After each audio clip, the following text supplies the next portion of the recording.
নীল জলের Saint Martin যেন এক স্বপ্নের দ্বীপ। এ দ্বীপের 10,500 বাসিন্দাদের জন্য বর্ষা আর বৈরী আবহাওয়া মানেই চরম আতঙ্ক। জরুরি চিকিৎসা প্রয়োজনে দ্বীপবাসীকে জীবন রক্ষায় জীবন বাজি ধরে পার হতে হয় উত্তাল সাগর। সেন্ট মার্টিন থেকে মূল ভূখণ্ড টেকনাফে যাওয়ার একমাত্র মাধ্যম কাঠের ট্রলার। কিন্তু 3 বা 4 নম্বর সতর্ক সংকেত জারি হলেই সব ধরনের নৌযান চলাচল বন্ধ হয়ে যায়। এ সময় মূল ভূখণ্ডের সাথে বিচ্ছিন্ন হয়ে পড়ে এই দ্বীপ। আর ঠিক তখনই মারাত্মক ঝুঁকিতে পড়েন মুমূর্ষু রোগী ও প্রসূতি মায়েরা। দ্বীপে 20 শয্যার হাসপাতাল থাকলেও নেই পর্যাপ্ত চিকিৎসক। ফলে যে কোনো জটিল রোগে একমাত্র ভরসা টেকনাফ বা কক্সবাজারের হাসপাতাল। উত্তাল সমুদ্রে জীবনের ঝুঁকি নিয়ে কাঠের ট্রলারে রোগী পরিবহন করা যেমন কষ্টকর, তেমনি সময়মতো পৌঁছাতে না পেরে অনেক রোগী পথেই মৃত্যুর কোলে ঢলে পড়েন।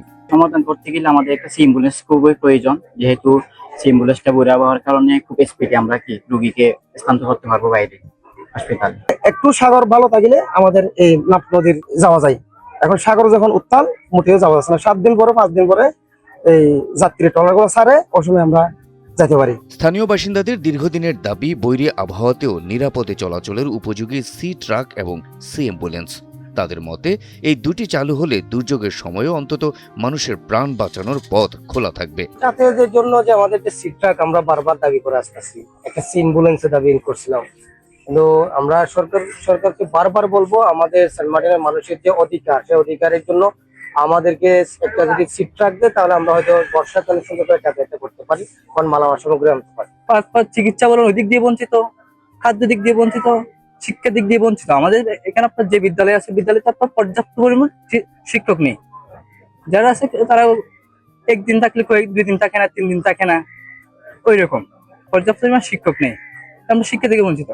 আমরা এক কথায় মানব জাতি হিসাবেই আছি, কিন্তু আমরা মানব জাতির যে মৌলিক চাহিদাগুলো আমরা সব দিক দিয়ে বঞ্চিত। আমাদের চিকিৎসার জন্য মনে করো আমাদের রোগী হলে মনে করো টেকনাফ যাওয়ার জন্য কোনো কষ্ট হয়ে যায়। যদি একটা সিএমগুলো যদি সরকারি ভাবে ব্যবস্থা করা হয় আমাদের সেন্ট মার্টিন বাসীর জন্য ভালো হবে।